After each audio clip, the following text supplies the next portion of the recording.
And if the government is serious about fighting crime and hunting down illicit gain from criminal proceeds, it must be reflected in the way it treats the judicial system. Temporary Senator Stacy Cummings, a former prosecutor with the Director of Public Prosecutions Office, told the Upper House on Tuesday that consecutive administrations have shown that the fight against crime is just not that important. Our values as a country is reflected in the way we spend our money. And having worked in that office, we like to talk a lot about DPP's office is very important. They are the forefront of the fight against crime.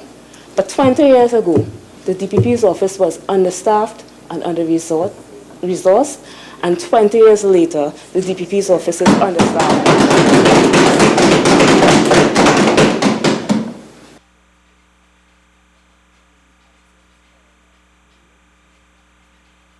And Independent Senator Sophia Chote says when addressing complex legislation, government may want to keep it simple so the persons who it will affect can understand it.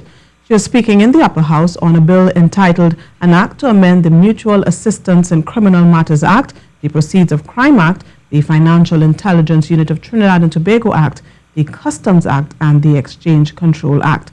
She said there is a need for simpler legislative language to gain greater buy-in from the public. I realize how difficult it is for parliamentarians to understand and to speak about money laundering. And I must say that it must be even more difficult for the man on the street to understand what on earth we are talking about here when we talk about concepts like money laundering. We throw words around without really knowing what they mean or how they can impact our lives.